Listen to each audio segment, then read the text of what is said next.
Okay, call to order the Lowell City Council for Tuesday, June 2nd at 7:04. Roll call, please. Mayor Bennett, Here. Councilor Harris, Here. Councilor Stratus, Here. Councilor Drott. Here.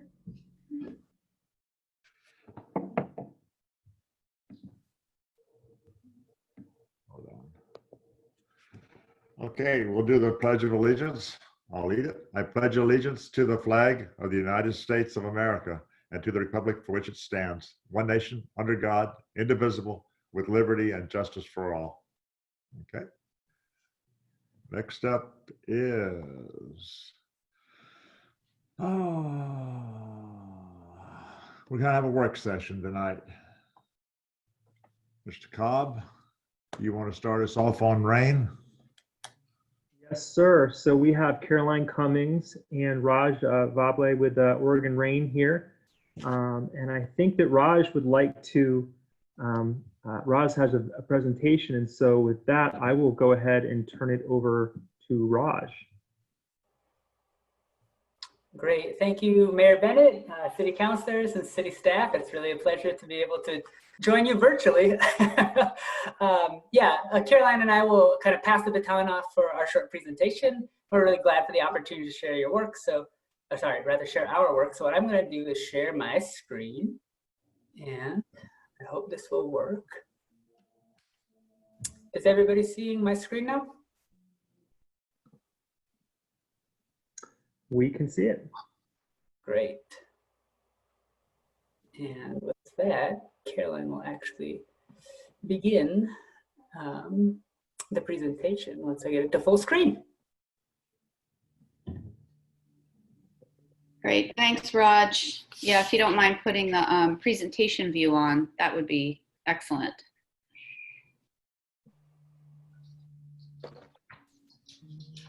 Thank you. There we go. Good evening, Mayor Bennett, city councilors and staff. It's good to see you all. I know we're normally there in person visiting with you, and we do look forward to having the opportunity to do that in person. Are you guys hearing an echo? Yes. Okay, I was hearing an echo. It went away now. So we've been honored to serve your community, to serve the entrepreneurs, the innovators, the small business owners for the last year and a half-ish now. And I know that we're coming up on our MOU expiring, and as part of our contract with you all, this is a procedure that we go through where we give you an update. Raj will share some exciting things that he's been working on, talk about how COVID has been impacting the businesses in your community. You'll actually get to hear a pretty awesome short video of some testimonials from entrepreneurs from Lowell and in Dexter area. And with that, we can get the first slide going. So tonight what we're going to do is give you a quick intro reminder of who we are. I believe most of you have seen that, but just in case there are some new folks. We'll also, Raj will talk about some of the events that have been happening in your community, as well as how we pivoted online due to COVID. We'll show you some testimonials. Raj will talk about what's next. As you all know, that's our mantra, where we're always talking about what's coming up next to keep momentum going and really build that culture of entrepreneurship. And then we'll talk about the MOU and answer any questions that you all might have. So just to remind you all, we are a nonprofit, and our mission is to partner with Oregon communities like Lowell. And we do three things. We catalyze entrepreneurial ecosystems and economies. We find and connect your entrepreneurs to critical resources, whether it's people, programs, physical assets, or capital, which we've been doing a lot of lately, which you'll hear about. And then really build the next generation of economies. This is our team. It has grown. You all have the amazing Raj as your rural venture catalyst covering the Oak Ridge, Lowell, Veneta areas. But we also recently expanded into Grant County. And we have Ariel and Corey who also are serving on the team. What's been interesting with the COVID challenge is one of the positive outcomes is that the entrepreneurs in your community have now received access to our entire team, which is spread out around the state because of the nature of doing Zoom calls exactly like this. And they've also been able to get access to mentors and several other individuals that Raj will talk about. And we are funded by cities like yourself, 20 of them, 5 counties, 3 foundations, and several private sponsors. And so I just wanted to thank you again for your investment in your entrepreneurial community. And now I'll hand it over to Raj, your Rural Venture Catalyst, to give you some updates. All right, well, thanks again. I really feel honored for the chance to share with you the work that has been happening locally and to share what's coming up next, because as Caroline said, there's a lot of exciting things that we're feeling.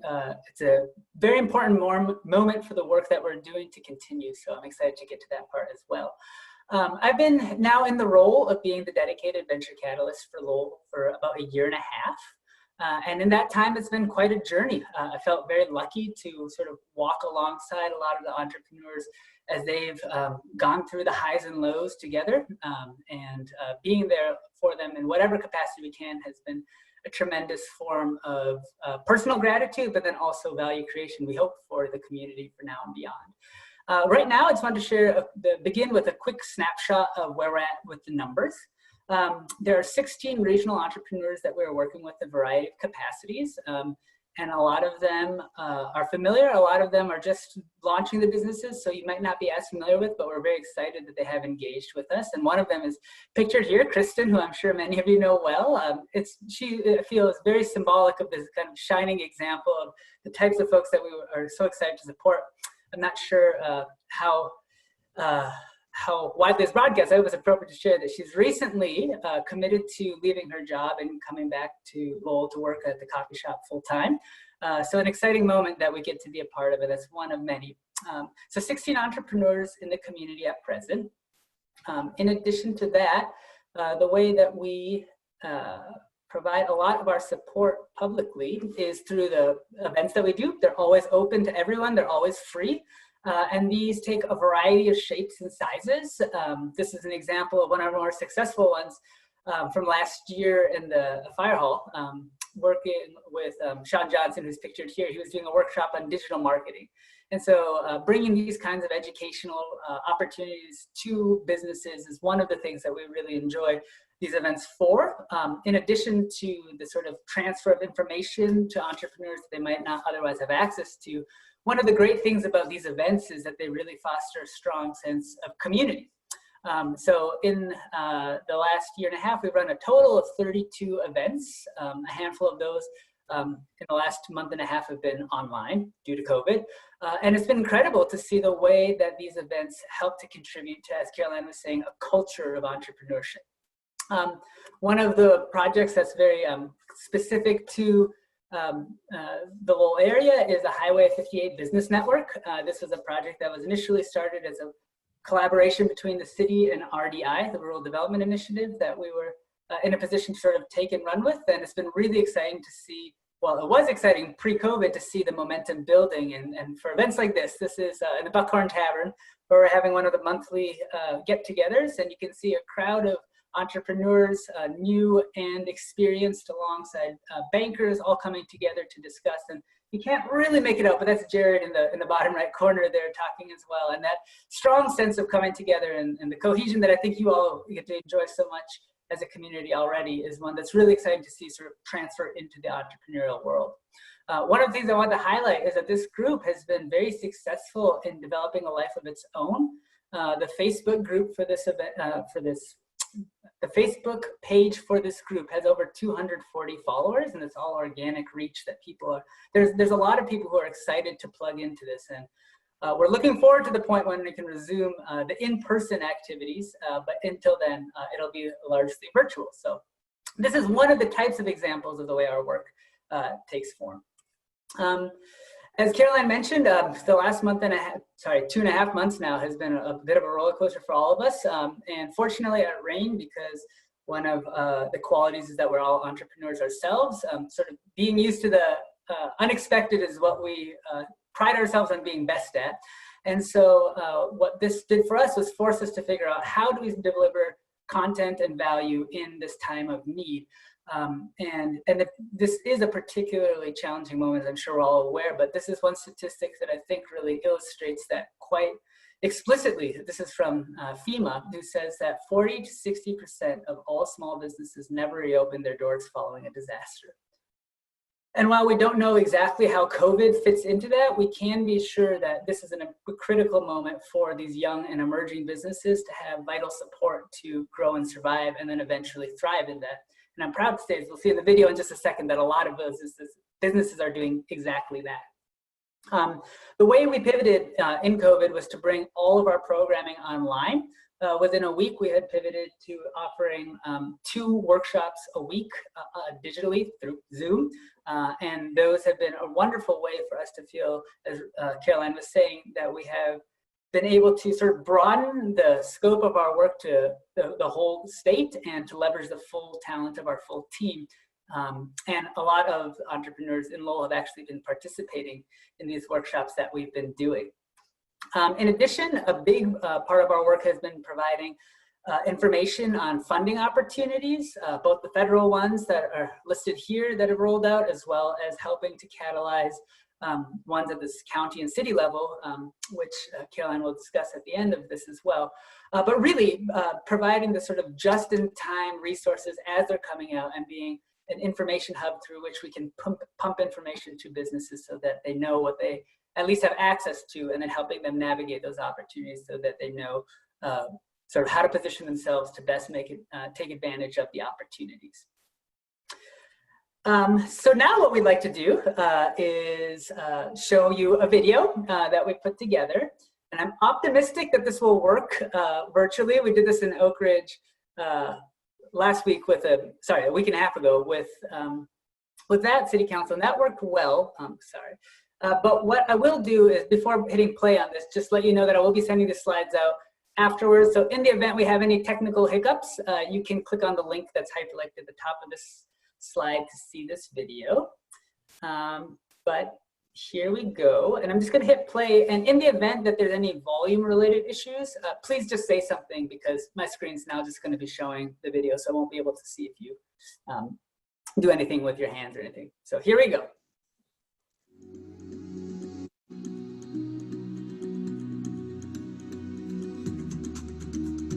Hello, I'm Selena Grindstaff, owner and operator of Floral Living. Hello, this is Jerry Valencia. Contracting. Hi, my name is Kristen Prinabo, and I'm an owner of Stomping Grounds Coffee Shop and also a co-owner of J&K Electrical. I'm Fergus McLean. I own Gaia's Blessing in Dexter, and I work with the Dexter Lake Farmers Market. I'd like to let everybody know that RAIN, a very important entity to this community, and especially for the small and upcoming businesses that are looking for help and some guidance. I appreciate the link to information coming in for small businesses and opportunities to know about programs that I wouldn't otherwise have been made aware of.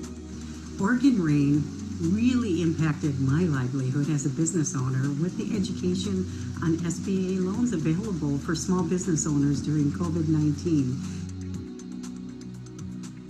Plus the personal experience that Raj and Caroline have starting their own businesses. So what I'd like you to do is renew your contract. I look forward to continuing a relationship with RAIN, and I hope City Council that you will continue your partnership with them as well. I strongly encourage you to renew the contract for Oregon RAIN. Thank you for your support.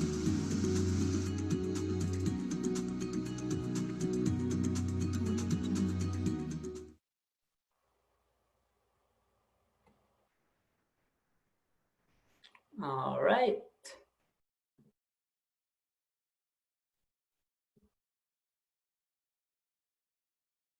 Great. So yeah, that's just a way that we thought would be nice to share the way the impact is felt, not just by one type of business, but by a range.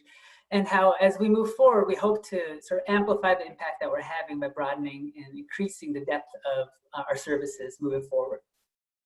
And the way we're going to do that is in a variety of ways. We're really excited that in just next month, we're going to launch a Sales and Marketing Business Accelerator, which we've called the Rainmaker Accelerator, where we received the support from Banner Bank to offer a 10-week series of workshops that are all oriented towards helping the cohort of businesses figure out how exactly they can take advantage of this new rush to the online world. And for those businesses that aren't already online, help them figure that out.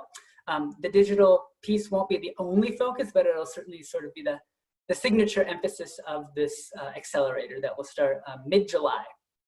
In addition, as Jared and I'm sure members of the council are well familiar with, the Lane County Emergency Loan Fund, sounds like in the last day and a half has been determined, and we're really excited to help the businesses that are eligible for that get their ducks in a row and also secure the funding. And then in addition, we're going to continue the virtual workshop series that we've done. We're going to continue delivering one-on-one personalized mentorship for all the businesses we work with. And we're going to continue being a source of resources for businesses as we learn about more opportunities that might exist for companies to make it through this particularly challenging window. And with that, I'll hand it back to Caroline. Thank you, Raj. I also wanted to let you all know that the individual named Elon who is on is actually an MBA student from the U of O, who I was talking to a bunch of MBA students. There he is. Hey, Elon. I was talking to a bunch of MBA students, was that like a week ago now? And Elon was so excited about the work that we do and wanted to learn more about it and interact. And I said, you've got to join the Lowell City Council meeting. It's a great group of people, and it's a really good way to learn about the work we're doing. So thanks, Elon, for being here. Thanks for having me. Yeah. So as we talked about earlier, our MOU between you, Lowell, and Oak Ridge is coming up for expiration on June 30th. And what we're hoping is that you all will join Oak Ridge in signing a 2-year MOU with us and increasing from the $5,000 that you were doing a year to $7,500 per year over a 2-year period. And the reason, there's a couple of reasons why we're hoping that you'll increase that.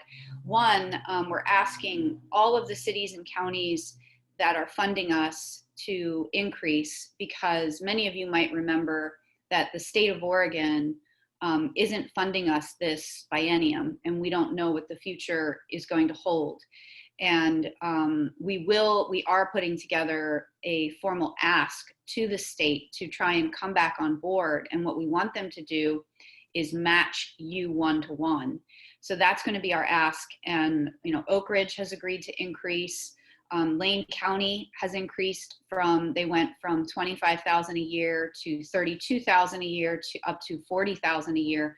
And that's not only to fund Raj, but also Ariel, who's working in Florence and Coburg and Cresswell, and really enable us to help the businesses who really need more one-on-one assistance. Because what's happening and what we're learning here as we're working with your businesses is that it becomes a very private conversation, because when you're talking about their business financials, naturally their personal finances come into play. There's a lot of emotion wrapped up into this, so it's taking extra time. And so we're doing a lot of high touch interactions with your companies. So next slide. And really, when I mean, as a person who is always helping companies think about the value and the return on the investment, these are some of the things we wanted to share with you and remind you about. Some of these is that what we're bringing is we're really bringing a regional entrepreneurial development network to Lowell. So for $7,500 a month, you get to have Raj basically on staff at least 1 day a week, and more now that there's the virtual component, and also access to our wider network, which is really great. So you don't have to hire someone on staff to do this kind of work. We're activating your community with events and building that culture and that economy of entrepreneurship, which can take time, as we've talked about before. It can take several years to do that. We're elevating your local assets, the new Highway 58 Business Network, which we're really excited about, really expanding the region to include more of the Highway 58 communities like Pleasant Hill, for example. the Dexter Lake Farmers Market, and then the Blackberry Jam Festival, which we are hoping is going to be, I don't know if you guys decided, is that going to be virtual or not happening this year? Oh, bummer. I'm bummed about that. So maybe there's something else that we can do in the meantime to feature some of the local vendors. Maybe we can do some sort of virtual thing. We also, one of the other glaring things that we realized with your companies, and not just your companies, this is across the board for the 20 rural communities that we support, is there's a severe lack of financial literacy, and not just personal finances, but many people are running businesses and selling products, but they don't know how to read a profit and loss statement. They don't know how to put a cash flow together. They don't know what how a balance sheet should balance. So we're really working with them on increasing their financial literacy. And there's a lot of research that shows once people understand their financials, their success increases significantly, and not just in their business, but in their personal life. We're also bringing expert mentors all across the state to mentor your companies, and even farther reaching now that we're doing virtual. We are, and Raj could probably speak to this piece here if you want to talk about the youth component. Sure, yeah. I've been in conversation with all three of the different schools in Lowell about ways that we can increase the delivery of an entrepreneurial curriculum to school members. And those are kind of at various stages of moving forward.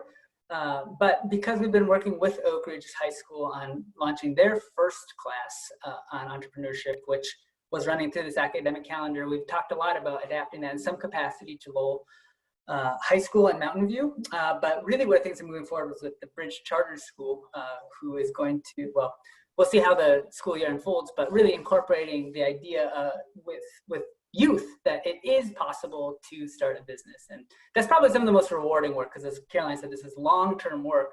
And so to be able to work with students is really exciting.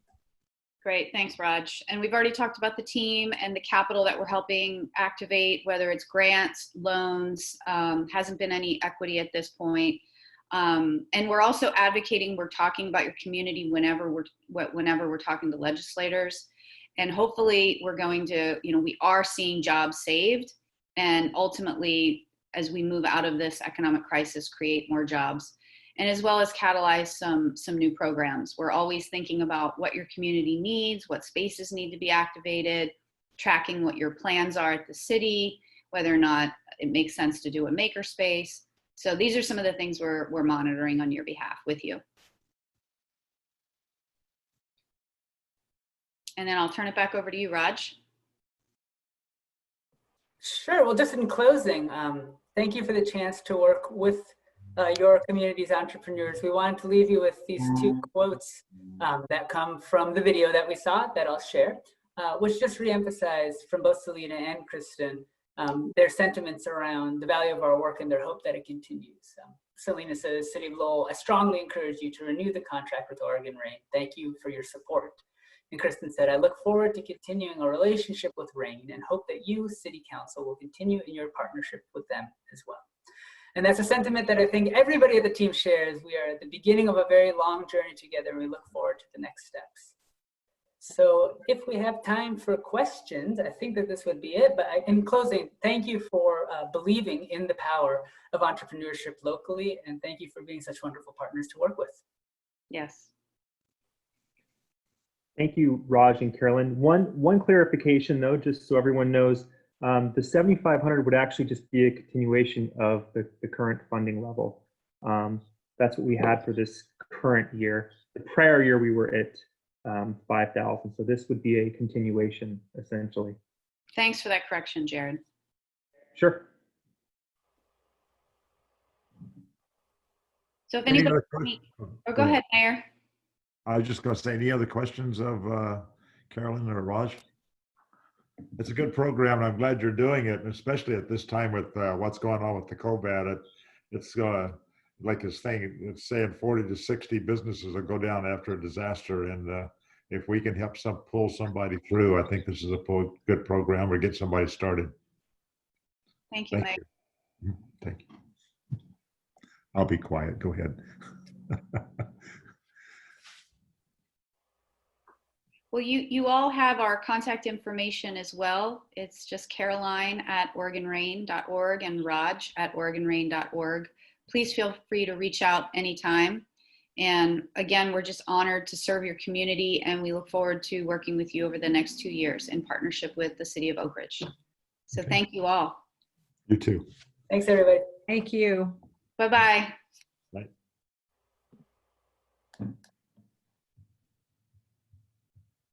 Okay. Next up is city council interviews. You want to lead this off, Mr. Cobb? Or you want me to talk? I will let you go ahead and kick it off, Mayor. I did submit some, and hopefully you all have them, some sample questions for the interview. We have only received one application so far. I say so far, it's past the deadline, from John Myers. So you have a copy of his application, and hopefully you have those questions. And with that, I will turn it over to you, Mayor. Okay. His application was on page 16 of the packet if you're not there. So if you want to flip over to it, you can. Also, we have the questions that were presented, and I think probably one question per counselor would probably give us pretty much a good general overview of the information that we want to get from the applicant. Does anybody think that they need more than one question? Okay. I'm going to go last. That way I'll give the best questions to everybody else that they can ask. So why don't we start off with Counselor Harris? If you want to go ahead and pick a question, or if you have a separate question that you'd rather ask, that would be fine. But Counselor Harris. Okay. So where do you see the city of Lowell in 10 years, and how do you think we would get there? John.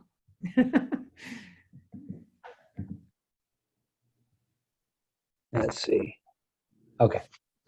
Well, I would like to see that downtown plan that we've all worked so hard on come together and make this town,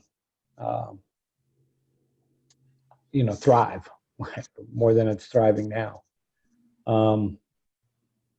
I do like the Rain that just gave that presentation. I've met with Raj a few times. He actually was one of my customers, and so I'm really glad that they are still involved, and the city council is still looking to continue their relationship with them. Really, we've only been here 3 years. I'm on a lot of the different boards already. Really enjoy working with the fire board and with Jared on different projects. He seems to be on every committee out there as well.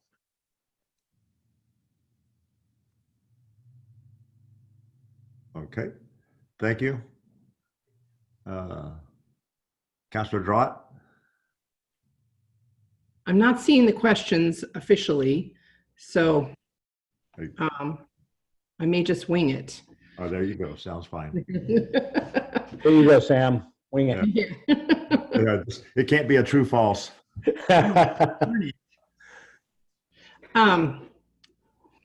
One more.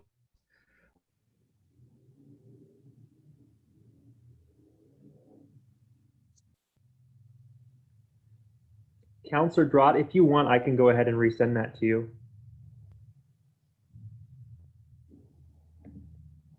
You're muted. I'm so sorry. I'm looking through all the emails and I'm not finding it. Okay. I don't want to ask a silly question. I'll resend that to you. Thank you. Sorry.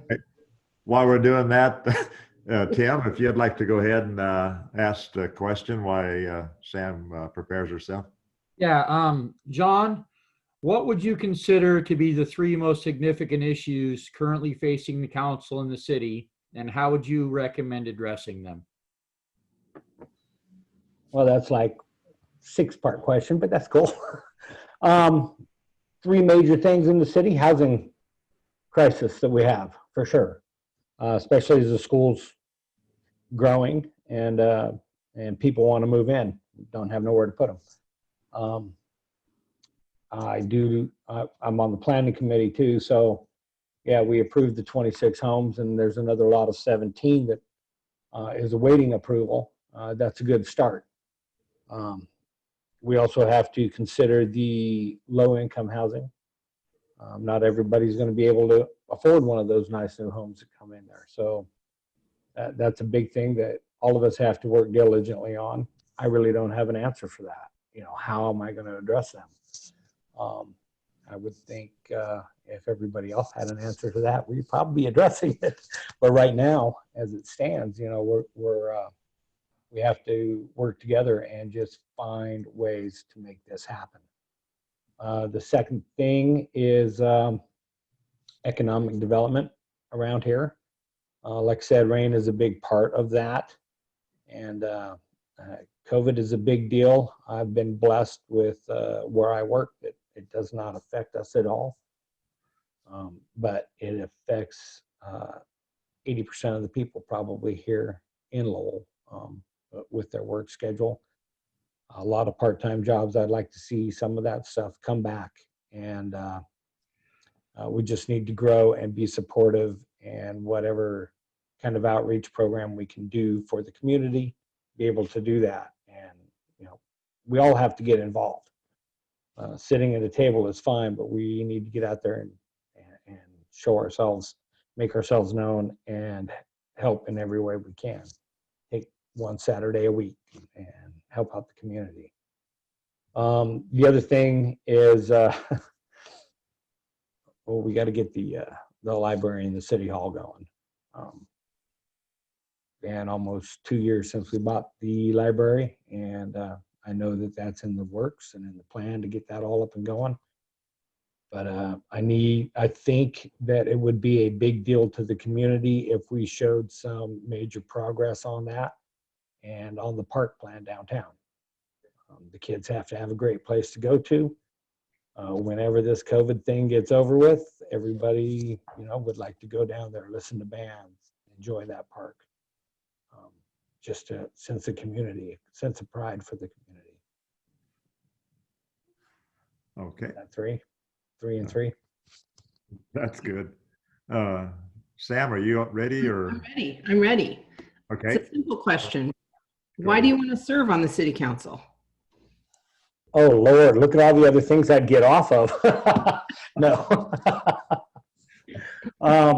Because it's a good opportunity. I see this city making strides to go in the right direction, and I want to be a part of a winning team and do everything I can to support and to, you know, my resources as well, help this community out.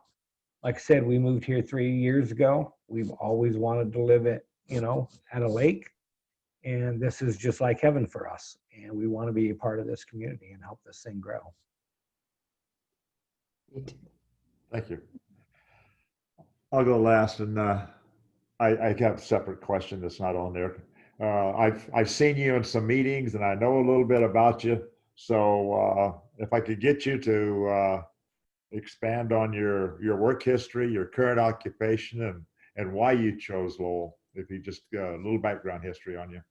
Well, a little background history on me. I was the production manager at Purina Mills in Spokane, Washington. I ran that plant for about 30 years. Went through 7 different owners during that time. The last one was Land O'Lakes, which was our biggest competitor. And yeah, they brought in all their new people and you know, gave me a nice severance package, and I went from there. I got it hired at Attune Foods. They're here in Eugene, and that's what made us move down to Oregon. We were originally looking in Eugene area because that's where the job is. And I'm used to driving 35, 40 miles every day. That's what I did my whole time at Purina. So Sean brought us out here to Lowell and we saw the covered bridge. That was about the end of the story. we saw our spot, and it's been great ever since then. Right now, well, as things would have it, let's see, Attune Foods got bought out by, I can't even remember who it is. Anyway, they came in and they had 3 Black Fridays, and 45 people were let go each Friday, which was outstanding. So I found myself without a job, and a day later, Mountain Rose Herbs called me, and they do culinary herbs and spices, and they asked me to build them a plant. So I built them a production facility and ran that. And right now, I got a call from Wilbur Ellis. They are a $4 billion fertilizer company a year. And they asked me to run their plant in Halsey. So that's where I have been for the last about a year. So I'm the operations manager at Wilbur Ellis and Halsey. A nice varied background. Thank you. Does anybody else have any other questions of John? Okay. Thank you, John. And we don't make a decision now. It'll be during the regular council meeting, but if there's anything else you'd like to add, feel free to do it. No, I think that's all I would like to add. And I just want to thank you for your time. Okay, and thank you. Thank you. Okay. Next up is the Pine Needler special event application. Yes, so Mayor Bennett and Council, we did receive an application from the Pine Needlers. As you know, they have a quilt show every year and the Blackberry Jam Festival. Because the Blackberry Jam Festival is not happening, they still wanted to put on a small quilt show. And so this will be quite a bit smaller than their typical show. They're proposing to operate it much differently. They would like to have it in the library parking lot, and it would basically be a drive-through show. So folks would come in, they would drive around the perimeter of the parking lot and would get to see the quilts as they go through. And so you've got a copy of their application. I did send the applications off to our city attorney as well as the insurance company. The attorney did not have any concerns with it. The only thing that came up with our insurance representative was whether or not they were selling quilts, because apparently they would want, if people were making their own quilts and selling them, they were saying that it would be good practice for them to all have their own insurance as well. So I discussed that with Lisa B. Wilson, and she had mentioned that they were not planning on selling the quilts. I think they still want to kind of play it by ear and see where we are as we get closer to their event, but at a minimum, they would like to have a drive-through show. And so tonight, if you approved their application later on, it would be for the drive-through show. And if they wanted to amend that later, they would need to come back to the city council for approval. Okay. Any questions? Okay. Any question, anybody? You know, if this out isn't till when is it? June 12th? Okay. July 25th.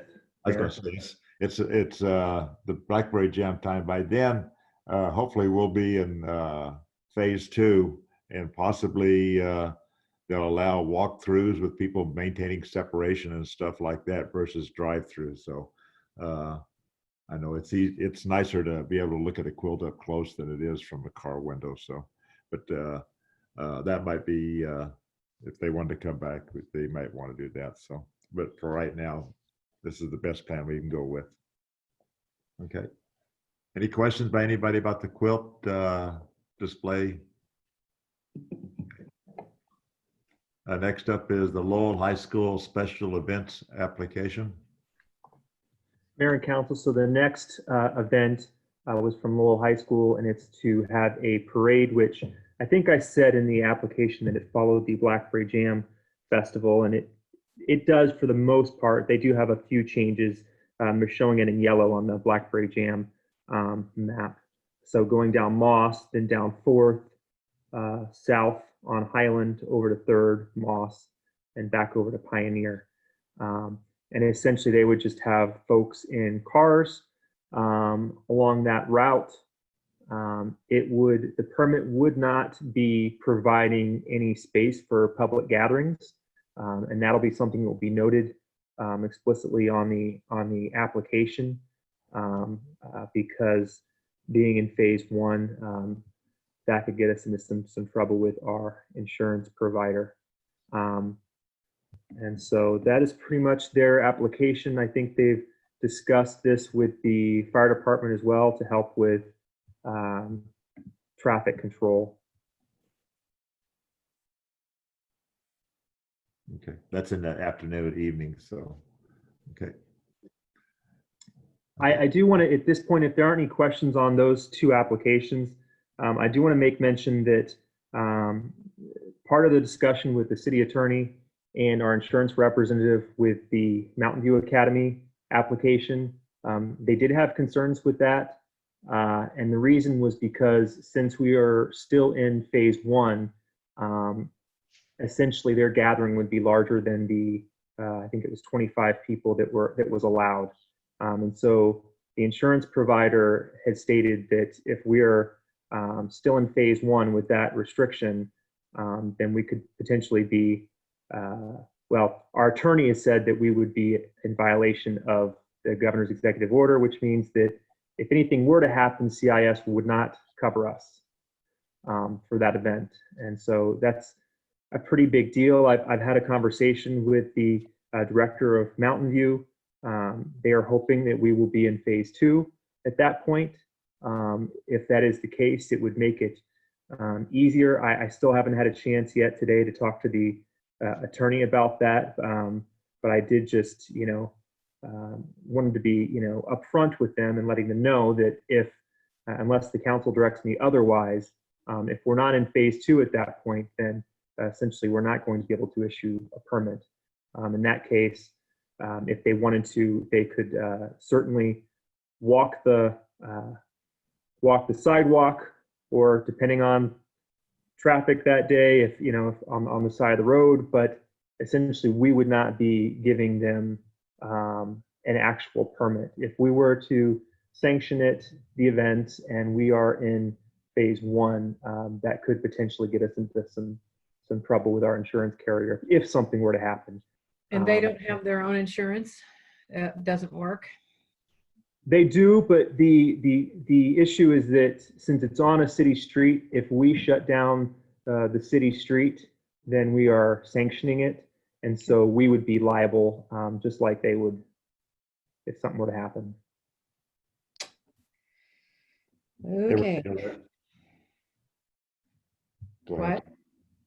No, I'm just. They were made aware of that? Yes, Mayor, they were. Okay.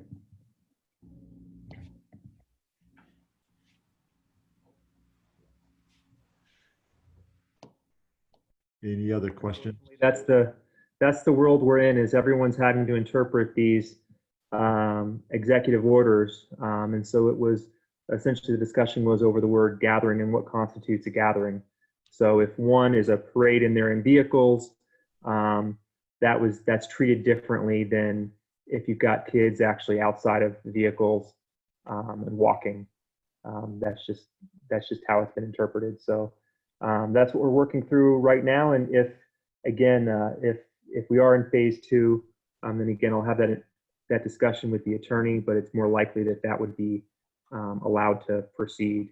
But if not, they'd have to make some other arrangements.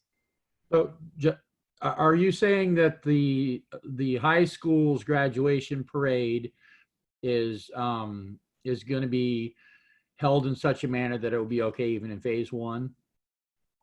Correct. So has anybody offered that advice to the Mountain View Academy so they can modify their celebration or procedure so they can still hold it on the same day, even if they are in phase one? Yeah, so in fact, we had that discussion when they first submitted the application, because I wasn't sure if we were talking about the same application, because I knew that the school was wanting to have a parade. However, they were wanting the kids to be able to walk and for their parents to be able to see that. So the difference is that one is in the cars, but I thought that the seniors were getting out on the football field to do their ceremony, which is So I am school's not problem, I guess, not ours. right. So I'm not. That's my understanding. At the end of the day, that, however, would not be something we're sanctioning, and so that's why I mentioned in my overview that we would make it clear on the application that we're not sanctioning any public gatherings at city facilities. Okay, I'm just thinking that Mountain View should be able to do something similar to the high school, and then it wouldn't be a problem, but I'm sure they're smart enough to figure that out. And if you've offered it. Okay. Well, it's only about 20, 30 kids, if I remember right. And, if they walk them over there and they keep them separated in little groups of like 5 and 6 or something like that, and then they do their walk, I don't see how, the gathering would be under 25, but it would be individual groups. It'd be no different than if the teacher walked them on a field trip from one place to another. The little kids stretch out anyway. They don't stay together, when you're doing something like that. So I don't know. I know you've got control of it. We have to play with whatever the insurance company things, and they'll think of something, and hopefully it'll work out fine. Donna, I don't think we can, try to alter the definition of Mountain View, 8th graders and kindergartners being in a gathering just because they break off into individual groups of 5. I don't think that's going to satisfy any legal requirement for our insurances if something did happen. Yeah. It probably won't. I mean, it makes sense, but yeah, I doubt the insurance company will look at it that way. Yeah. Okay. Unfortunately.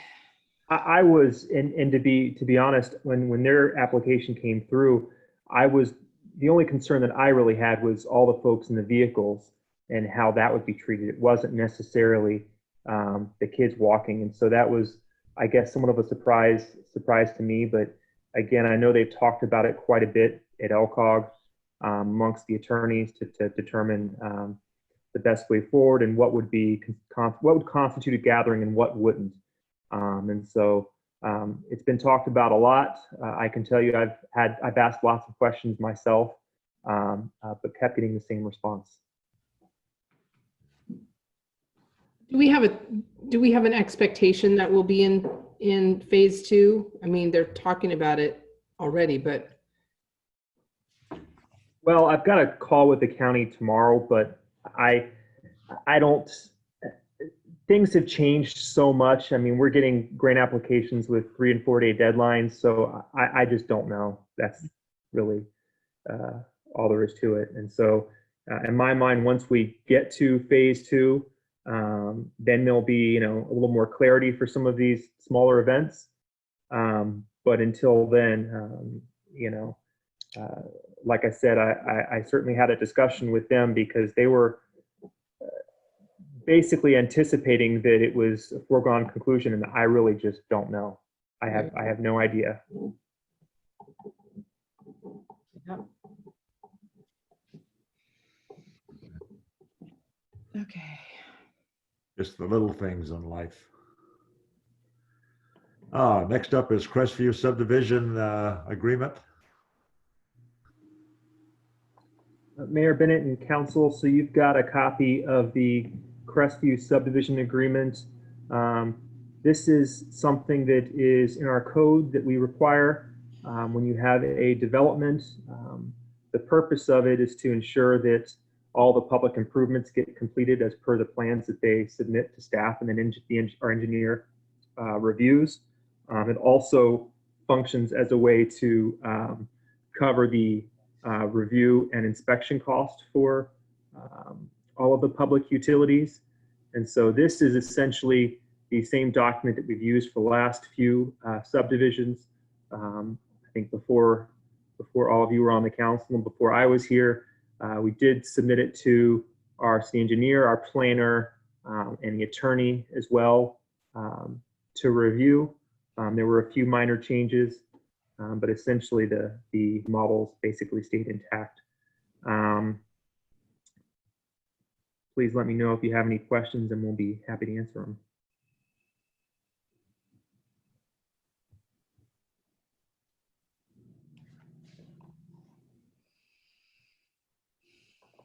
Okay. And let me know if you want me to share my screen so that you've got it up on your screen. I'm more than happy to do that with all of these agenda items.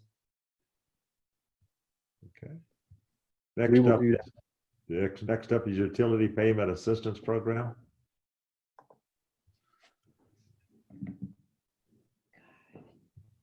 Resolution 742. Okay. Can everyone see the screen now? Yep. Yep. All right. So I made a few changes to this resolution. First and foremost, that it was a pilot program. It's probably the best way I could think of to describe it because it's only going to last for 6 months. It could be extended, but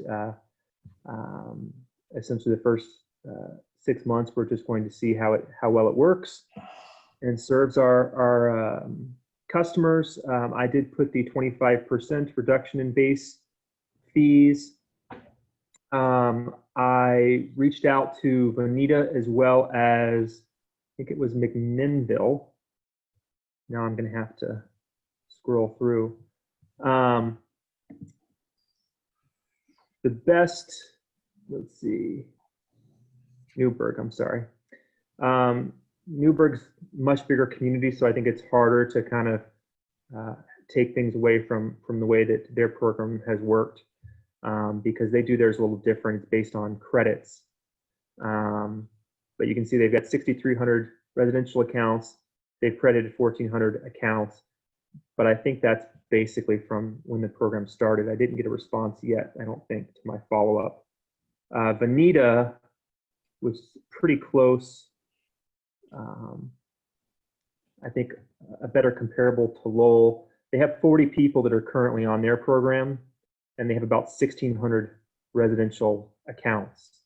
And so for a perspective, we've got into a little less than a third of the number of residential accounts, a third or a quarter of the residential accounts.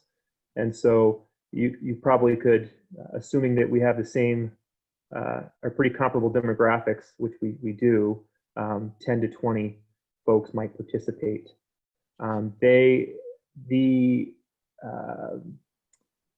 The income schedule that you have is the same as they use in Vanita. And so again, I would think that would be comparable if that's the way you wanted to go.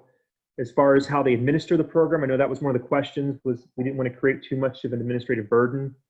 And so they take the documentation that they receive and they base their decision on that document. So they're not necessarily calling the state agencies to follow up and make sure that it's valid. I'm sure if they received something and it looked fraudulent, they would question it. But otherwise, they're essentially taking the documentation they receive at face value, unless they have any reason to question it. Do you have any questions on the way this was set up? Any changes? This isn't something that you're approving tonight. Just wanted to refine it and get a little bit closer to a final resolution. If someone fails to make their payments after having it been reduced, does it just kind of fall back on what you would do if people didn't make a payment on a bill that hadn't been adjusted? Or would So the way that this is, would they stay in the program? Mayor Bennett, the way this is currently worded, they would just pay the penalty like anyone else would. There isn't any clause that they would be that they would be ineligible. Okay.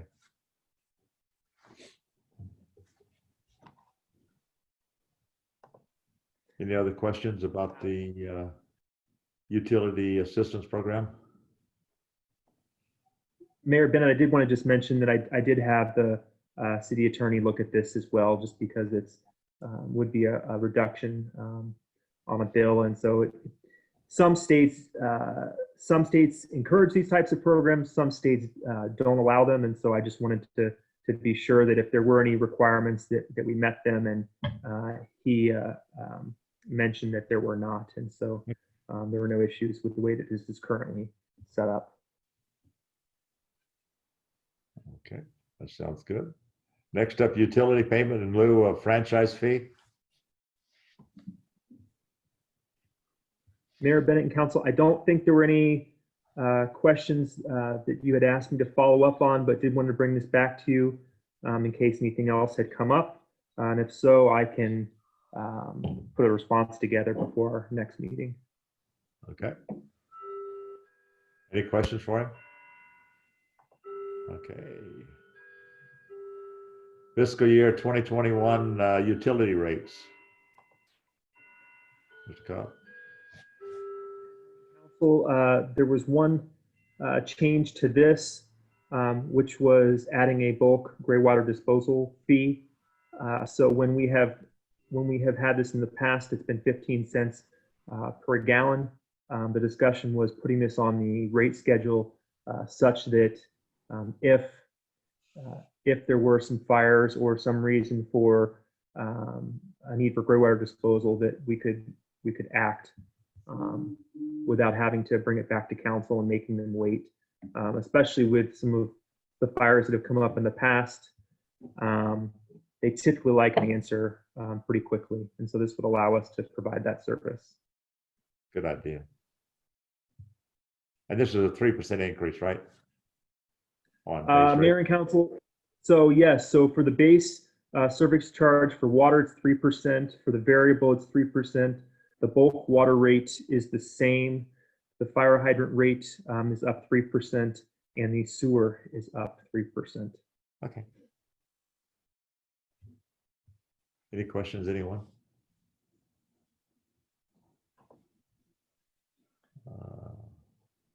Okay, Main Street Lakeview bid award. Mayor Bennett and Council, so we received 3 bids. The low bid was from Wildish Construction. And I think what I'm going to do, if it works with the council, I'm going to go ahead and just click over to the packet that I put together for the special meeting, because I think it provides a little more information. But our bids were opened on May 21st. It was done through a conference call. City engineer reviewed the bids and has recommended Wildish Construction. You do have the bids as well as the alternates that are attached. As far as funding is concerned, so this project has 2 special city allotment grants, which totals $200,000. We had discussed at a prior meeting moving forward with a loan through Business Oregon. So there's a pre-application that you have to submit.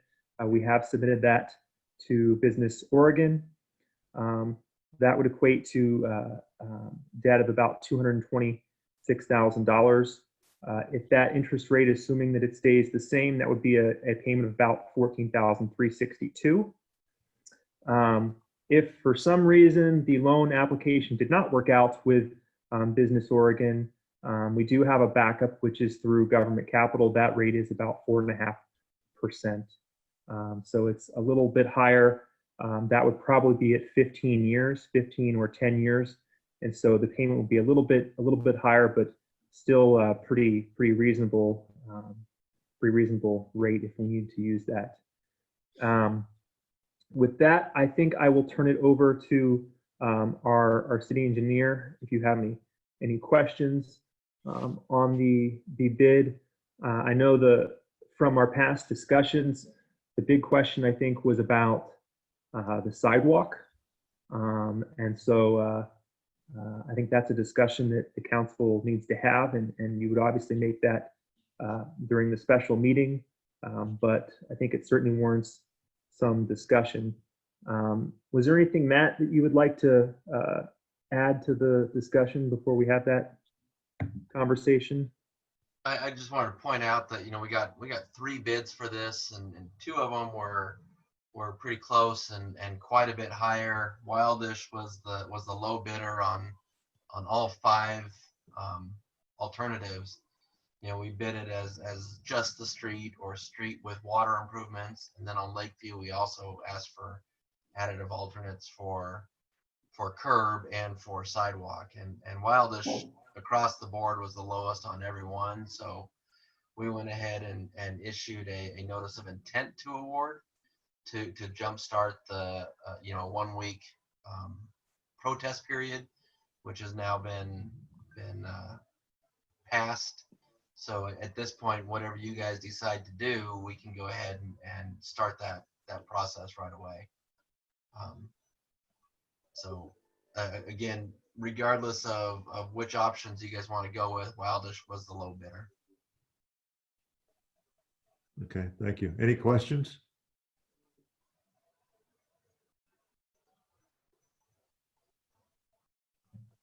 Okay.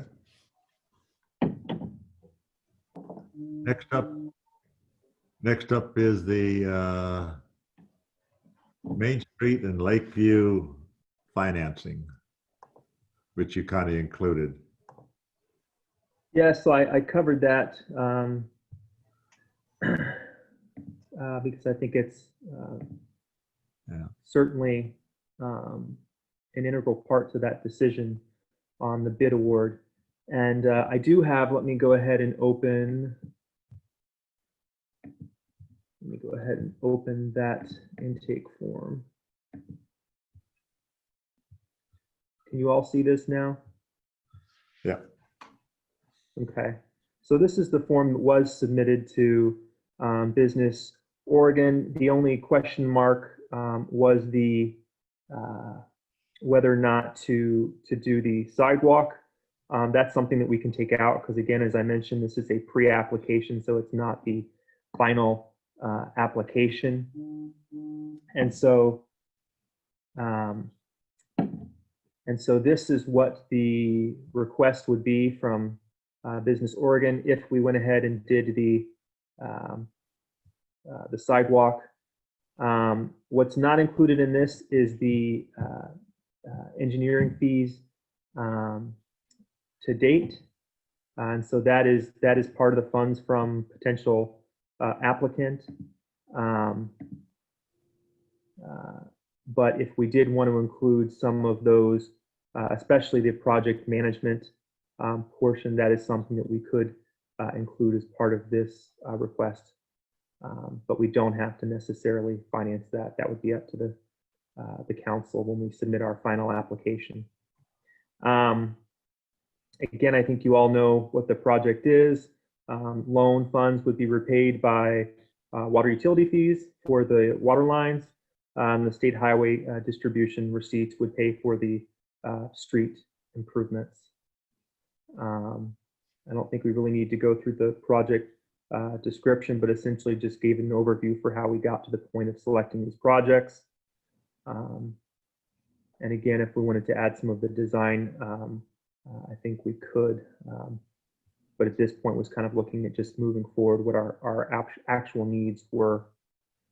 And with that, if you have any questions, I'm more than happy to answer them. The rest of this is just discussing it. We've actually discussed this in a public meeting, and frankly, I couldn't list. They were only asking for one meeting, and I couldn't even list all the meetings that we've discussed this at. So certainly there shouldn't be an issue on that criteria. They want to know about our debt. These numbers look very high because they base their user charges on 7,500 gallons, and most of our folks don't use 7,500 gallons. And so those numbers look, for water, looks quite a bit higher than what is typical.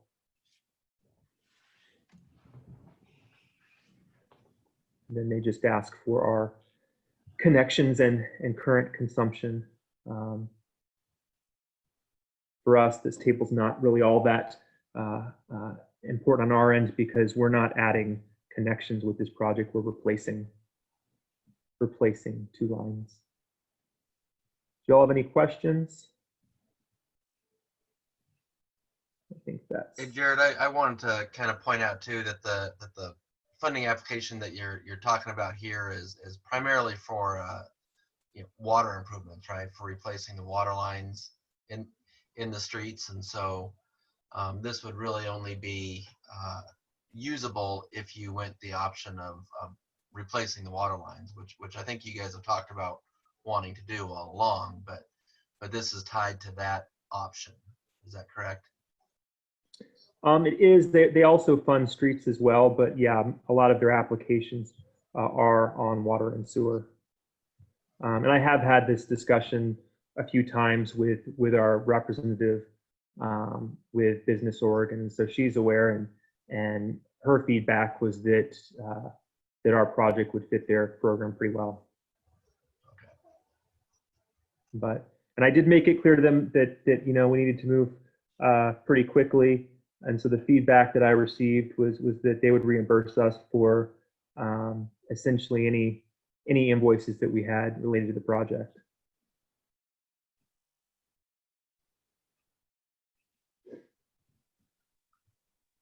Any questions, anybody? Thank you, Matt. Thank you, guys. You have a good evening. Okay, you too. Not hearing any questions. Anything else for the work session that we haven't covered? Anybody wants to include? Okay, not hearing anything. We're adjourned from the work session at 8:11.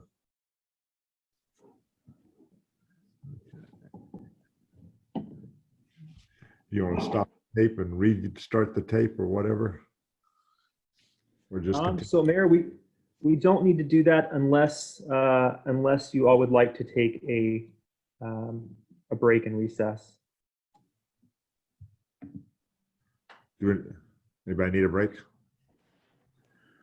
I'm good. Okay, not hearing.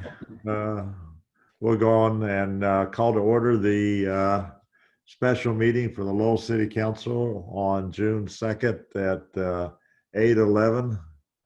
Roll call, please. Mayor Bennett? Here. Councilor Harris? Here. Councilor Stratus? Here. Councilor Drop? Here. Okay, thank you. I know John's left. He could have been sworn in and been brought into this, but I guess we can do the swearing in at the next meeting and do that at that time. Does that sound fair to you? Unless you want to call him, bring him back. Don't we have to vote him in? Yeah, so I was just going to say, just That's for right. clarification. Well, that's true. We have to vote him in first, but okay, let's just go on. I'll stop talking. Any changes, updates to the agenda anybody wants to see? Not hearing. Mr. Cobb, you say you don't have any public for your public comments? Mayor and Council, so we do have one individual currently in the audience, and so I would say you go ahead and ask for public comment, and if we have any, certainly can offer that. Okay, and by the way, we skipped the pledge. We'd already done that earlier in the meeting. It's still on the same tape. Public comments, anybody? Did they react?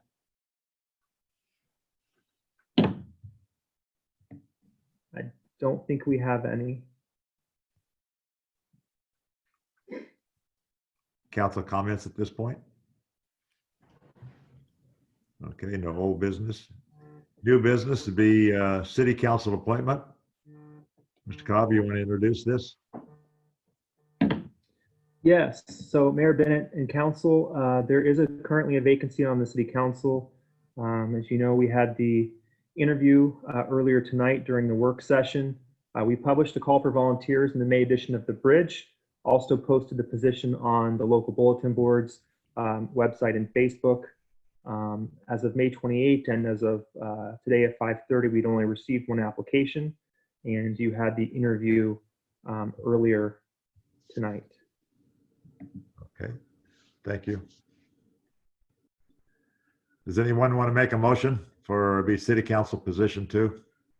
I make a motion, we appoint John Myers to the city council position 2. I'll second that. Okay, we have a motion and a second. Do we need further discussion? Not hearing any. All those in favor of motion to appoint John Myers to the city council position 2, signify by saying aye. Aye. Aye. Opposed? Okay, that's covered. Hello, I didn't know you were doing this, so I just got back on. Okay. And Mayor and Council, I did, just like we would do with, we've done in the past, we've sent the packets to anyone that applied for a council position so that they would have the full packet. Did also send the oath of office a little while ago, and so I'm not sure if he has that or not, but we can certainly do that now if you all would like. Is he on? He is on, Mayor. Okay.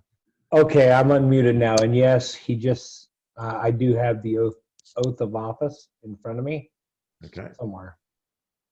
Mr. Cobb?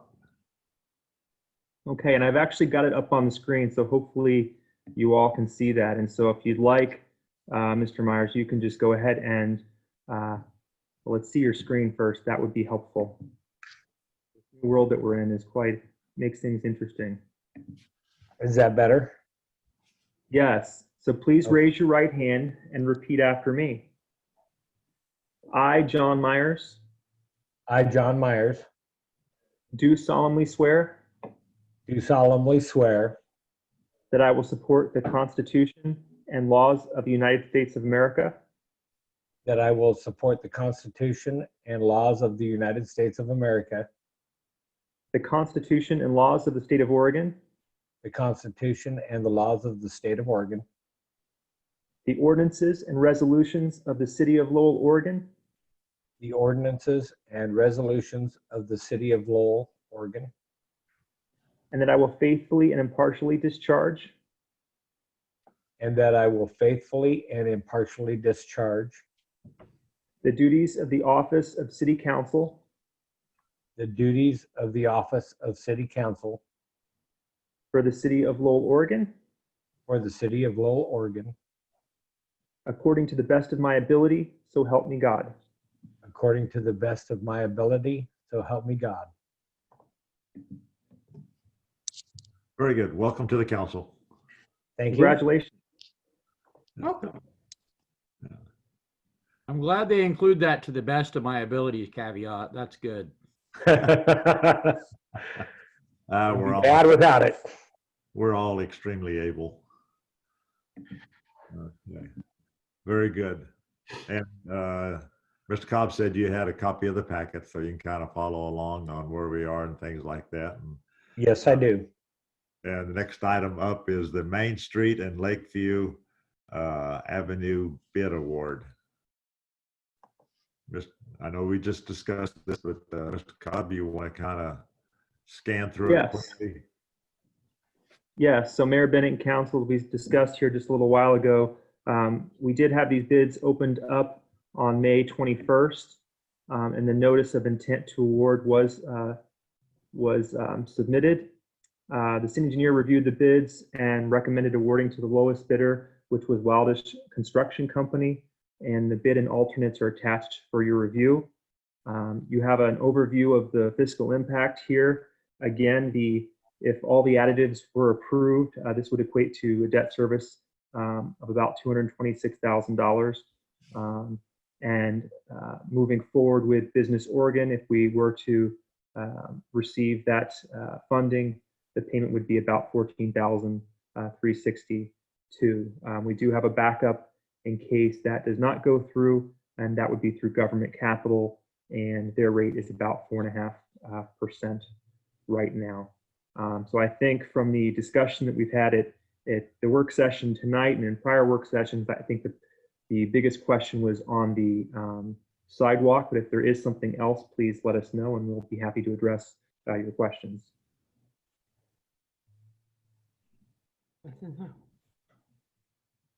My additional question is say it's going to come out of the water and the street fund evenly? No, sir. So it would be allocated based on the amount of the contract for each part of that project. And so there are amounts for the water lines, and then we would take a percentage of the if we do not include the engineering, if we do not include the design fees in it, it would just be the construction itself that the debt would be for. And so it would just be that amount and some allocation of the project management fees that will be charged to the street fund as well as to the water fund.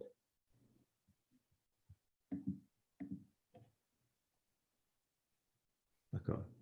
I know we've discussed a lot of these, and they've added up to quite a bit of money. I'm not so sure it isn't all needed, but do we have any input or motions from anybody?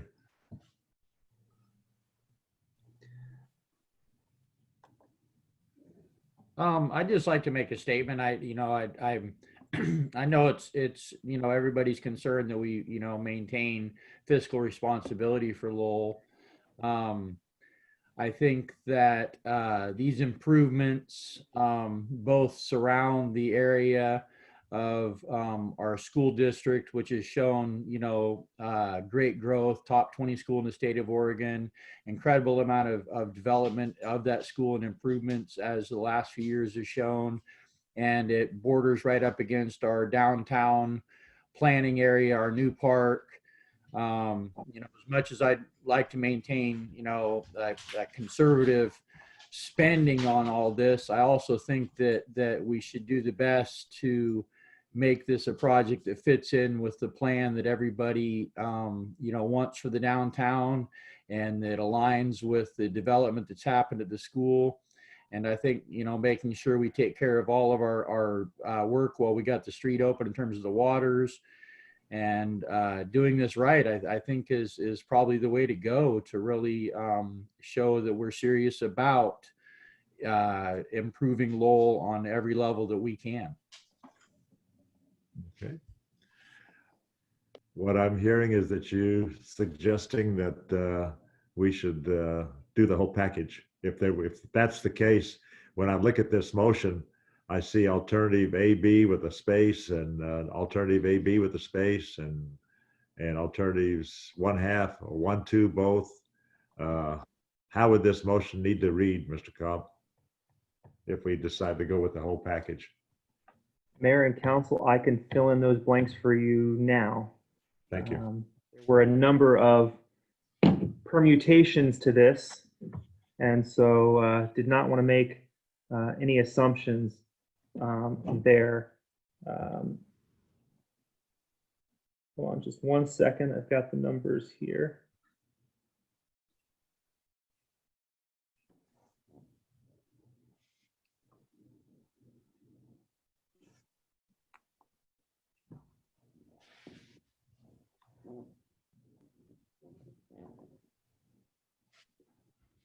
Okay, so the total project for the construction is $425,854.75, and so that is your not to exceed amount. Your Schedule 1 alternative, let's see, that should be B, is $167,667.30. Your Schedule 2 alternative B would be $159,177.45. Double check this. Let's see. Yes. Okay. And your Schedule 2 additive alternatives. The first additive is 41,280. The second is 57,730. For a total of 57,730? additives, it 57,730 even. Okay, thank you. So your total for the additives is 99,010 cents.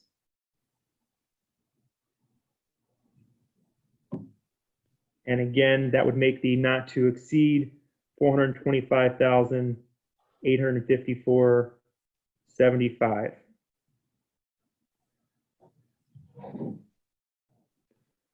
And then again, just to reiterate, 200,000 of that would be covered by the special city allotment grants, which would leave 225,854.75 to be covered through financing. Okay, since you gave us all the numbers, do you, can we just say so moved? Or do we need to read it all out? I was gonna say. I got some of those numbers down, but not all of them. If you want, I can go ahead and read them, and you can certainly so moved. It would work just fine. I just wanted to make sure that we had it on the record. Okay. And so I'll go ahead and repeat that. So a motion to award the bid to Wildish Construction Company with Schedule 1 Alternative B at $167,667.30. Schedule 2 Alternative B at $159,177.45. And both additive alternatives in an amount of $99,010 and an amount not to exceed $425,854.75, and authorizing the mayor to sign any necessary agreements or documents to approve the project. So moved. Okay. Second. We have a second? Okay. Just for clarification, was that Councilor Harris that made the motion? Yes. Thank you. Okay, we have a motion and a second.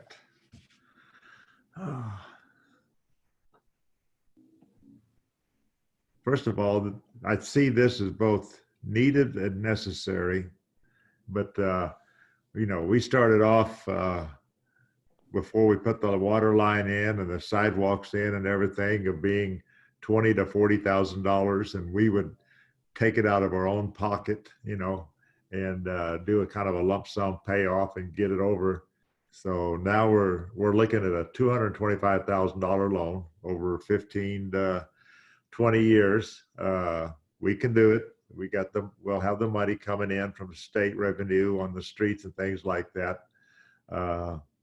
Especially with the 26 homes and possibly another 17 homes. So I don't see the revenue as being the big problem there. I guess my next concern would be, you know, how soon are we going to be looking at other streets, and are they going to be requiring water lines? So that would be, whether you want to answer that now or later, we can do that. That's no big deal. But like I say, it is a needed thing, and streets and repairs have been put off. I don't know that when they've done the last street repairs in this city. So we need to get started with everything that's going on. I think people living in the country is going to be a more popular thing, and the better that we can make the place look and make it last, I think would be a benefit for us. So that's all I have to say. Anybody else? I don't have the full thing. I want to say a motion to award in the bid to Wildest Construction with Schedule 1B, Schedule 2B, and the two additives in the amount not to exceed $425,854.75, and authorizing the mayor to sign an additional agreement or documents to approve the project. All those in favor signify by saying aye. Aye. Aye. Opposed? Okay. There we go. Thank you, Matt, if you're still there. Yep. Thank you, guys. Have a good evening. You too. Yeah. Right. Yep. I'll let you off easy tonight. Thank you. You've done great work. You've answered all of our questions and more. So thank you a lot. Okay. And Mayor, if you'd like, I can just briefly address what you brought up about additional streets. So I think one of the most important things to point out is that we did have Civil West put together a pavement preservation plan back in 2019. And so this tackles those first two priorities, which like you said, is a big deal because we haven't had any major street projects in a number of years. Like you said, we do need to certainly be mindful of the budget for the street fund and the revenues, especially now with COVID-19, it's impacting revenues. And so I think that's something that the council and staff will just have to continue to monitor throughout the rest of this year. I think by the end of the year, we'll know really kind of where we stand. Whereas right now, we need to be conservative, I think, with the funds that we have.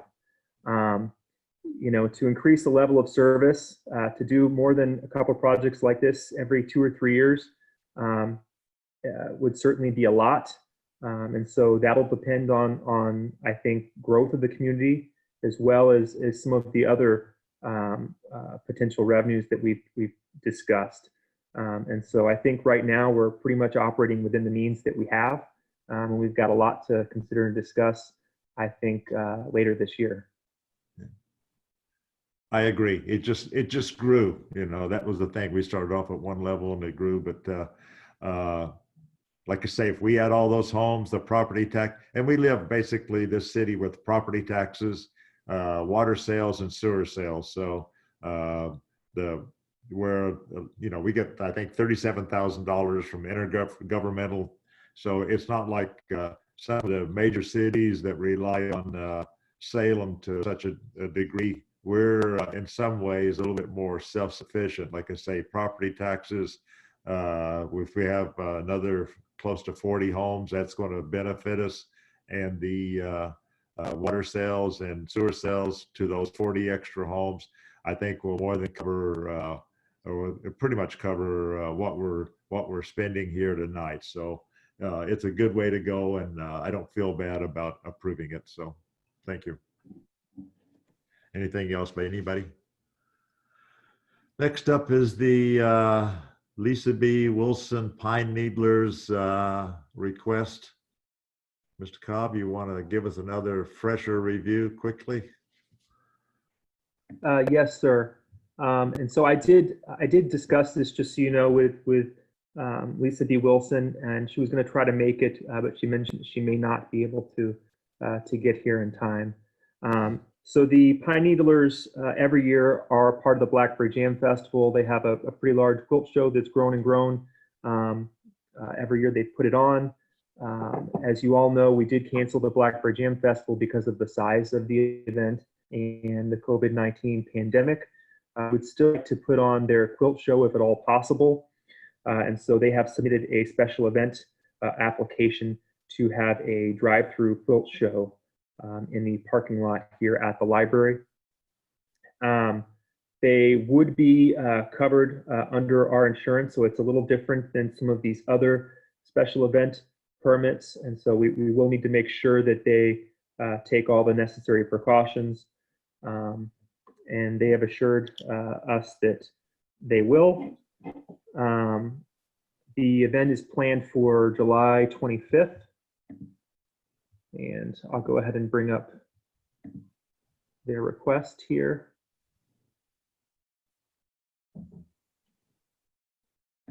and I'm happy to answer any questions that I can about this.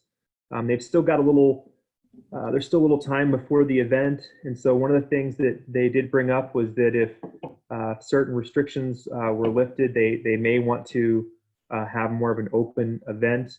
If they did want to make some amendments to their request, it would just need to come back to the city council. But they would like to at least get to planning some type of event. I think I saw where we sent them a check to reimburse them for raffle tickets sold or something like that. So they won't be doing a quilt raffle, I take it then. So they're not, my understanding is at this time, they're not going to do the quilt raffle this year. Okay. And they're also not planning on selling any quilts at this time either. Good. Okay. Do we have a motion? I make a motion to approve the special event application for the Lowell Pine Needlers as a city-sponsored event. We have a second? I'll second it. Okay, we have a motion and a second. Do we have further discussion? Not hearing any. All those in favor of a motion to approve this special events application for the Lowell Pine Needlers as a city-sponsored event signify by saying aye. Aye. Opposed? Okay, not hearing any. Okay. Moving right along. Lowell High School special event application for a parade. Mayor Bennett and Council, as we discussed earlier in the work session, the Lowell School District has submitted a request for a parade. And so you have a copy of their special event application. It would largely follow the route of the Blackberry Jam Festival with a couple changes. And I'll go ahead and scroll down to their application. The event date is June 12th. They would start at about 6:15. They provided a copy of their insurance listing the city as an additional insured along with their proposed route. The route is there in yellow, so you can see going down Moss Street to 4th, Highland, back over to Moss, and then east down to Pioneer, Main, and then ending at Lowell High School. As with the prior application, we did have our city attorney and our CIS insurance representative review the application. One of the things that we do need to add to this is just that we are not permitting any gatherings at our city facilities, meaning any parks or at City Hall. And so this is strictly an event where folks could watch essentially from their own property. We're not promoting any large gatherings whatsoever with this. And so that would be added to their application, just for clarity. Good. Questions? We have a motion? Can't find it. I'll make a motion to accept the Lowell High School special event application. Okay. Good. Okay. I'll second. Yeah. Do we need to state that contingency language in the motion? Yeah. Contingent on the understanding that approval does not permit a public gathering at city facilities. That should be in there. Yes, so Mayor, so for Councilor Harris, if you wouldn't mind just amending and restating then your motion. I don't have it in front of me. It's on the screen now. Oh, I'll sorry. make a motion. I'll make a motion to approve the special event application for the Lowell School District contingent of the understanding that approval does not permit a public gathering at any city facilities. Sorry, Gail. we have a No second? worries. I'll second it. Okay. City facilities, does that mean city owned or within the city? Like city hall, library? Does that include the school and, No, so it would only be city-owned facilities. okay. And so that would mean, just for the record, that would mean Paul Fisher Park, Rolling Rock Park, Lowell City Hall, the new library. Okay, and they doesn't look like they're planning on stopping there, so. Okay. Correct. And we'll, like I said, we will go ahead and add that, staff will add that to the permit so that they're aware of the restrictions. Okay. Good. Any other questions? All those in favor of a motion to approve the special events application for Lowell School District contingent on the understanding that approval does not permit a public gathering at any city facility, signify by saying aye. Aye. Aye. Opposed? Okay. Next up. Agreement for improvements. Mr. Cobb. Mayor Bennett and council, so on April 21st, the council did have a public hearing on the Crestview subdivision and did approve the subdivision with a number of conditions. One of those conditions was an agreement for improvements.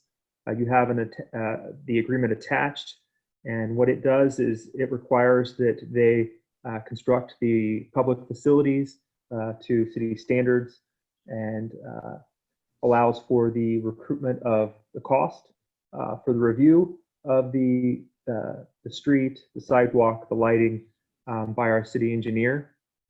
And so it covers those costs. Good. And also provides other assurances such that, for example, if they did want to file for the final plat, just explains that they would need to provide a security so that the city was protected in case the development wasn't completed. Okay. Any questions? I see they're already starting to knock down trees and move dirt around up there, so that's a good thing. Do we have a motion? I'll make a motion to authorize the mayor to sign the agreement for improvements to the Crestview subdivision as written. Second? I second it. Okay.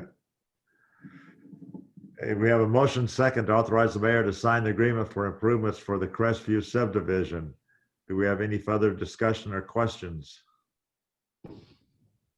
All those in favor of motion to authorize the mayor to sign the agreement for improvements for the Crestview subdivision as written, signify by saying aye. Aye. Opposed? Okay.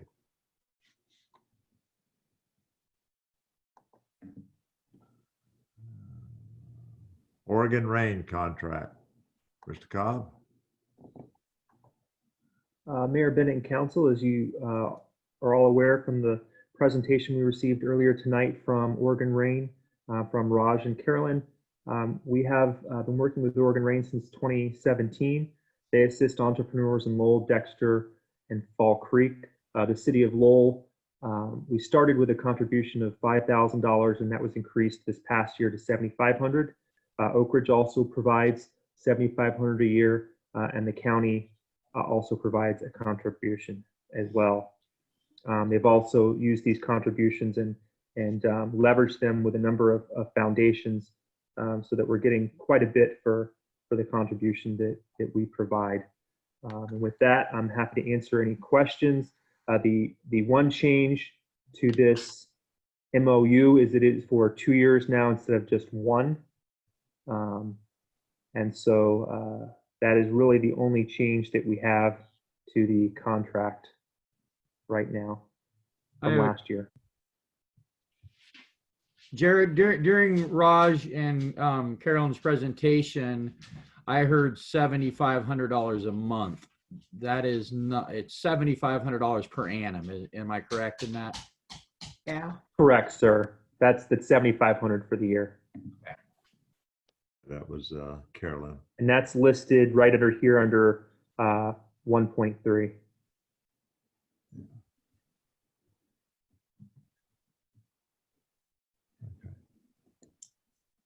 Cool. Okay. Any questions of Mr. Cobb? Do we have a motion?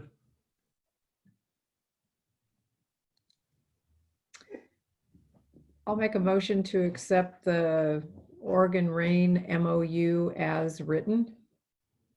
Okay. Do we have a second? I'll second it. Okay. Do we have further questions or statements? Okay. All those in favor of a motion to authorize the city administrator to sign the memorandum of understanding with Rain and the city of Oak Ridge as written, signify by saying aye. Aye. Opposed? Good. All right.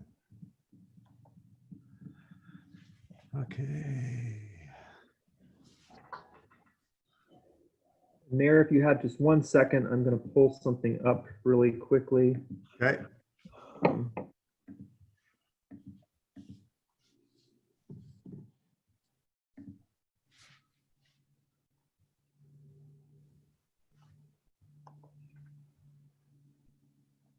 And so this next item, Mayor, is request for an executive session. Right. I did have a discussion with our city attorney, and he advised that to have the executive session, that there be a motion to appoint the city administrator to advise the city council on potential property transactions. So when we go into executive session and come out of it, does that mean that we're going to have another item to under other business? Is what you're trying to tell me? Mayor, that's possible, but essentially what he was recommending was that prior to the executive session, that the council make a motion to appoint the city administrator to advise the city council on potential property transactions, and then go ahead and move into an executive session. I make a motion to appoint the city administrator to advise the city council on property real estate actions. I'll second it. Okay.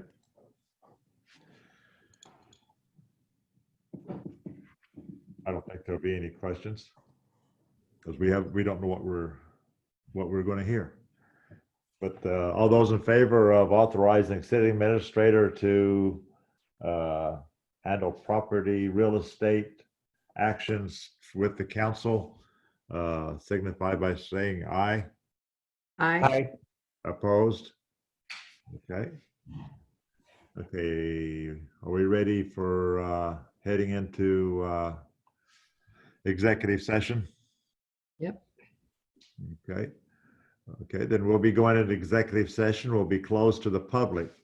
The reason for the executive session is according to ORS 192.662E to conduct deliberation with person designated by the governing body to negotiate real estate property transactions.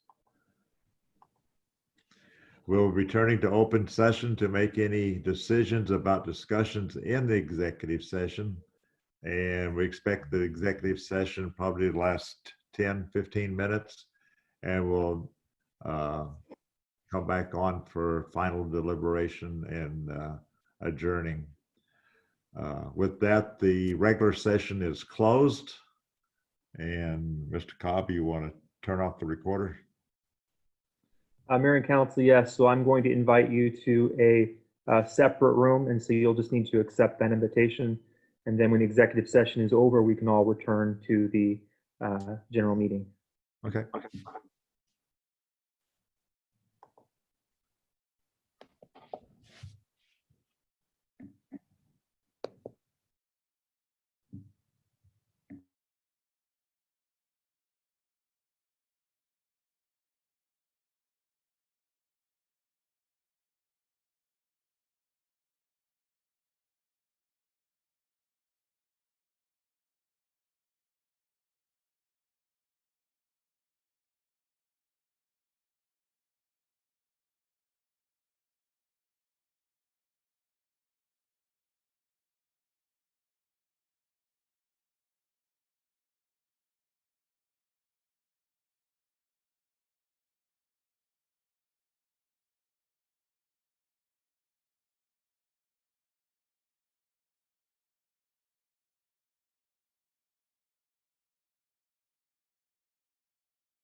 Anybody there?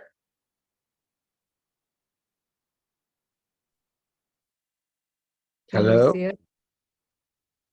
I see you, John? Gail. I think we're the only two That's all here. you need. That's all you need. I'm here, Jared. Did you mute yourself? It automatically mutes everyone when they come in, including myself.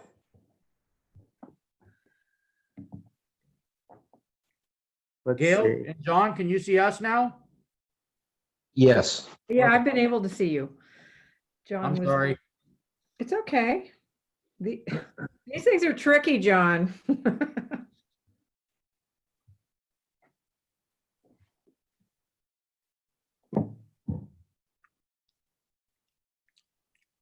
Did we lose Don?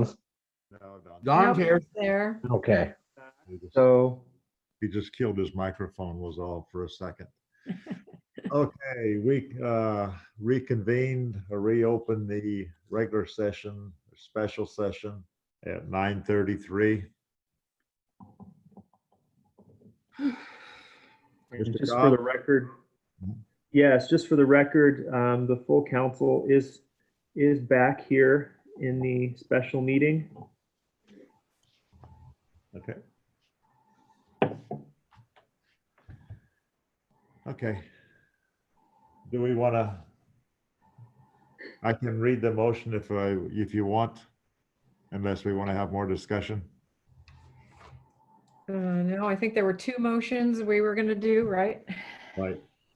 The first one, make a motion, we designate the city administrator enter into negotiations for 205 East Main owned by Larson and 295 East Main owned by Lauren Bornstead, and report back to the council on his findings.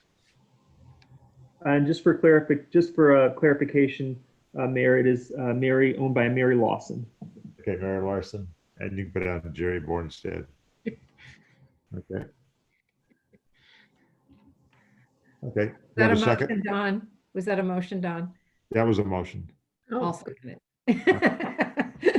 We have, do we Sorry, need, Sam, I didn't mean to jump. I'd written it down, so I might as well use it, so. Any further discussion on this necessary? I If- think we'll hash that out. Okay. All those in favor have designated the city administrator to enter into negotiations for 205 East Main owned by Mary Larson and 295 East Main owned by Jerry Bornstead, and report back to the council. All those in favor say aye. Aye. Opposed? Okay. Next one, we designate the city administrator to investigate the surplus property on Wetlow for its possible sale or listing on the market. I'll second that. So, and just to add to that motion, if you don't mind, Mayor Bennett and Councilor Stratus, so that is for parcel, and I'm going to go ahead and just read out the number 1901142407000. And so, if you don't mind, just amending your motion to include that parcel number, just for the record. Okay. I amend my motion so that it would now read to designate the city administrator to investigate the surplus property tax lot number 1901142407000 for its possible sale or listing for sale. I'll Okay. second that motion. Okay. Okay. Any discussion? All those in favor of the motion signify by saying aye. Aye. Opposed? Okay, I didn't want to read that whole thing again. Okay, John, no mayor comments tonight. you got that right. We gotta get Sam on the road. Take Sam on the road. She's probably already driving down the road and has the laptop with her.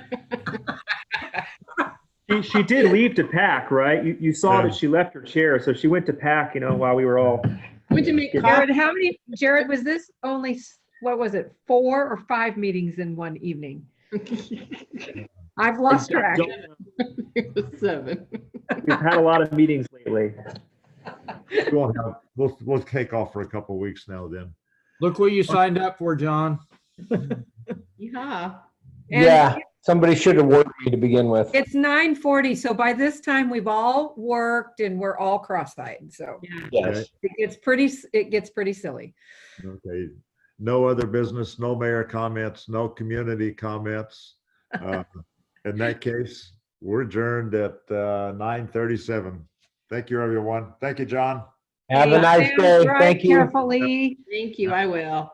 All right, you guys. Good, Be good safe. work. Good night. Good night. Good night. Bye.